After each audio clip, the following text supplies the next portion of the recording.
হরিণাকুণ্ডুতে হরিণাকুণ্ডু বার্তা পরিবারের পক্ষ থেকে আলোচনা, দোয়া ও ইফতার মাহফিল অনুষ্ঠিত হয়েছে।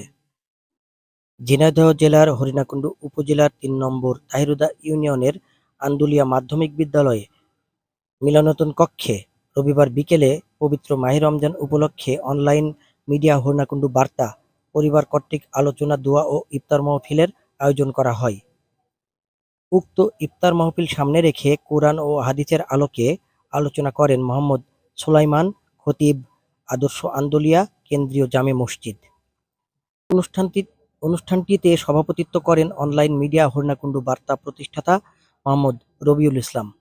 অনুষ্ঠানটির সঞ্চালনা করেন বাংলাদেশ প্রেসক্লাব হরিণাকুণ্ডু শাখার সভাপতি মোহাম্মদ জাভেদ হাসান আক্তার। অনুষ্ঠানটিতে প্রধান অতিথি হিসেবে উপস্থিত ছিলেন হরিণাকুণ্ডু থানা অফিসার ইনচার্জ মোহাম্মদ জিয়াউর রহমান। বিশেষ অতিথি হিসেবে উপস্থিত ছিলেন আন্দুলিয়া মাধ্যমিক বিদ্যালয়ের প্রধান শিক্ষক মাসুদুল হক টিটু, সালেহা বেগম, মহিলা ডিগ্রি কলেজের প্রভাষক মোহাম্মদ ফারুক হোসেন, শিশুকলি মডেল মাধ্যমিক বিদ্যালয়ের প্রধান শিক্ষক মোহাম্মদ নিয়ামত আলী, ভবানীপুর মাধ্যমিক বিদ্যালয়ের প্রধান শিক্ষক মোহাম্মদ মিজানুর রহমান, হরিণাকুণ্ডু সরকারি লালন শাহ কলেজ ছাত্রলীগের যুগ্ম সাধারণ সম্পাদক মোহাম্মদ মুস্তাক আহমেদ। এছাড়া আরও উপস্থিত ছিলেন বাংলাদেশ প্রেসক্লাব হরিণাকুণ্ডু শাখার সাধারণ সম্পাদক মোহাম্মদ ইমারুল ইসলাম, সদস্য আবদুল্লাহ আল মামুন, সদস্য জাহিদুল ইসলাম ও হরিণাকুণ্ডু বার্তা পরিবারের সদস্যবৃন্দ। ইফতার মাহফিল অনুষ্ঠান শেষে প্রধান অতিথি তার বক্তব্যে হরিণাকুণ্ডু বার্তা পরিবারের উদ্দেশ্যে বিভিন্ন দিক নির্দেশনামূলক বক্তব্য রাখেন এবং হরিণাকুণ্ডু বার্তা পরিবারের উত্তরোত্তর সফলতা কামনা করেন। হরিণাকুণ্ডু বার্তা একটা অনলাইন পেজ, এলাকার বিভিন্ন খুঁটিনাটি তথ্য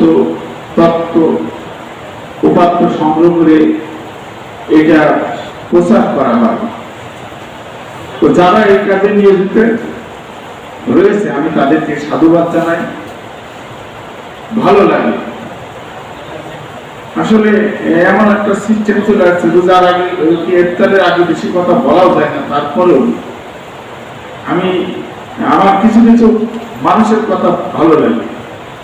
সেটা এর আগে দেখলাম ঝিনাইদহ টিভির একটা অনুষ্ঠানে আমাদের ঝিনাইদহ জেলা আওয়ামী লীগের সাধারণ সম্পাদক একটা কথা বলেছে যে আসলে আমাদের সাংবাদিকতার সংখ্যা খুব বেড়ে গেছে। তো সাংবাদিকের সংখ্যা বাড়লে কোনো সমস্যা নেই, সমস্যা হচ্ছে অন্য জায়গায়। সেটা হচ্ছে যে আমি যদি ভালো খবর প্রচার না করি, শুধুমাত্র নিজের স্বার্থ সংশ্লিষ্ট বিষয় নিয়ে চিন্তা ভাবনা করার কারণে প্রত্যেকের দোষ খুঁজে বেড়াই, আমি এখানে যারা কাজ করছে তাদের বিনীতভাবে অনুরোধ করব যে একটা জাতির মেরুদণ্ড হচ্ছে শিক্ষা। শিক্ষা নিয়ে যারা কাজ করছে তাদেরকে কাজ করার সুযোগ দিতে হবে। ভুল ত্রুটি থাকতে পারে, সেগুলাকে হ্যারেস করার উদ্দেশ্য নয়, শুধরানোর জন্য বলা যেতে পারে সম্মানের সাথে, স্যার আপনার প্রতিষ্ঠানে এইরকম সমস্যা। আমরা কি করি, একটা প্রতিষ্ঠানের অনেক ভালো দিক আছে, সেইগুলা আমরা না দেখে ভালো কথা কতটুকু লিখছে, এখান থেকে একটা ছেলে ভালো জায়গায় চান্স পাচ্ছে, এখানে একটা প্রতিযোগিতায় উপজেলায় সেরা হয়েছে, ওই ছেলেটাকে উৎসাহিত করবো, ওই প্রতিষ্ঠানকে উৎসাহিত করবো। তা না করে আমরা কি করি যে একটা টিচার বা একটা প্রতিষ্ঠানকে চালানোর জন্য তার শুধু দোষ খুঁজে বলে। আমরা এই জায়গা থেকে সরে আসতে হবে। তোমরা যারা কাজ করছো আমি তোমাদের এতটুকু বলবো, একটা প্রতিষ্ঠানের 10টা ভালো কথা লিখতে হবে পত্রিকায়, লেখার পরে তার কাছে আমি তার হিতাকাঙ্ক্ষী, তখন খারাপ যদি কোনো কিছু করে বলার পরও তারপরে আমি নাই সেটা বিভিন্ন পেজ অনলাইন হোক ফেসবুকে সেটা দিতে পারে। কিন্তু একবারে একটা কিছু ঘটে গেলে আমি দেখি সাংবাদিকরা বিভিন্ন জায়গায় এই যে টেন্ডেন্সি, এটা থেকে বের হয়ে আসতে হবে। যাই হোক, এটা একেবারে আমাদের ইফতারের মানে আগ মুহূর্তে চলে আসছে, আমি বেশি কথা বলবো না। তো আয়োজক কর্তৃপক্ষকে এমন একটা সুন্দর অনুষ্ঠান করার জন্য আমার ব্যক্তিগত পক্ষ থেকে আমি আবারও অভিনন্দন ধন্যবাদ জ্ঞাপন করে আমার কথা এখানে শেষ করছি। হরিণাকুণ্ডু বার্তা পত্রিকা আয়োজিত আজকে এই ইফতার মাহফিল পূর্ব আলোচনা সভায় উপস্থিত ঘটনাগুলো শিশুকালী মডেল মহাবিদ্যালয়ের সম্মানিত গণশিক্ষক আলাদা মহিলা বিদ্যালয়ের সম্মানিত শিক্ষক ভালো করছেন ঘটনাকুণ্ড বার্তার বিভিন্ন পর্যায়ের প্রতিনিধিবৃন্দ, আসসালামু আলাইকুম। আসলে এই খুব সুন্দর একটি আয়োজন বড় করা সম্ভব হয়নি। আপনার রবিউলের সাথে আমার ছাত্র রবিউলের সাথে আমার কথা হয়েছে, ও আমাকে বলেছিল যে খুবই স্বল্প পরিসরে একটা আয়োজন। তো এই স্বল্প পরিসরে যে আয়োজনটা, আমি এখানে বসার আগ দিয়ে শিশুকুলের হেড স্যার আর আমি আমার বন্ধু বসে একটু আলোচনা করছিলাম যে এদের মানে কার্যক্রমে গতি আছে। সবচেয়ে বড় যে দিক, সে দিক স্যার অবশ্য সাংবাদিকতা নিয়ে কিছু কথা বলেও গিয়েছেন। তো আমি তার সাথে আরেকটু অ্যাড করতে চাচ্ছি, সেটা হলো যে কাজই আমরা করি না কেন, সেই কাজের যদি গতি না থাকে তাহলে সেই কাজের কাঙ্ক্ষিত ফল পাওয়া সম্ভব নয়।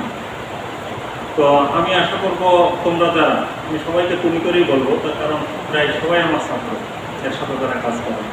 তো তোমরা যারা কাজ করছো, তোমাদের কাজের গতি দেখে আমরা বেশ প্রশংসা করি। তো আগামীতে যে সময়টা আসবে, সেই সময়টাই মানে কাজটার মান বাড়াতে হবে, অবশ্যই মান বাড়াতে হবে। হরিণাকুণ্ড সাংবাদিক যারা আছে, অনলাইন সাংবাদিক হোক, প্রিন্ট ইলেকট্রনিক মিডিয়া, যেভাবেই বলো না কেন, হরিণাকুণ্ড সাংবাদিকদের মান নিয়ে অনেক প্রশ্ন আছে। সবার না, অনেকেই খুব সুন্দর লেখে, অনেক সুন্দর কথা বলে, কিন্তু সমস্যা দু একজনের আছে যারা, সেই সংখ্যাটাও একেবারে কম না, যারা এক কথাই ভালো করতে পারছে না। আমি যে পেশায় আছি, আমি শিক্ষকতা পেশায় আছি, আমার পেশার প্রতি আমি শ্রদ্ধাশীল। অবশ্যই আমার উচিত যে আমি যে কাজটি করবো সেই কাজটি অবশ্যই মানসম্মত হতে হবে। আমার কাজ শিক্ষা দান করা, আমার ছেলে মেয়েদের শিক্ষিত করা, মানসম্মত শিক্ষা দেওয়া। সেই কাজটা যদি আমি না করতে পারি, অবশ্যই আমি সমালোচনার মুখোমুখি হব। ঠিক তাই আমি বলতে চাচ্ছি, সাংবাদিকতা পেশায় যারা নিয়োজিত আছে, এই পেশার প্রতি অবশ্যই তাদের শ্রদ্ধাশীল হতে হবে। একটা সাংবাদিক শুধু ফেসবুক নির্ভর সাংবাদিক হলেই হবে না।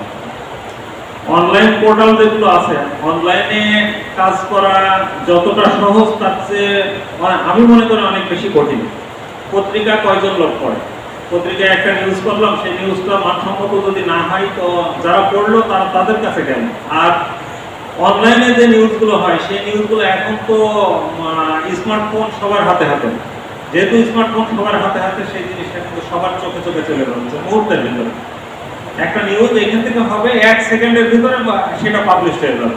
1 সেকেন্ডের ভিতরে যদি একটা নিউজ পাবলিশ হয়ে যায়, সেই নিউজের মানটা নিয়ে প্রশ্ন উঠতেই পারে। সেই কারণে তোমরা যারা কাজ করছো, তোমাদেরকে আমি সাধুবাদ জানাই।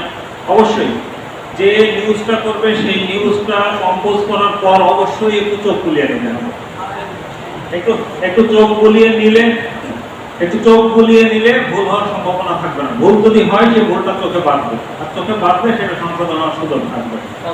আমি যেহেতু এক্ষুনি আলোচনা হবে, আমি কথা না বাড়িয়ে সবাইকে আবারও আন্তরিক মোবারকবাদ জানিয়ে, আর এই প্রতিষ্ঠান, আমার প্রতিষ্ঠানটাকে বেছে নেওয়ার জন্য আবারও ধন্যবাদ জানিয়ে আমার কথা শেষ করছি।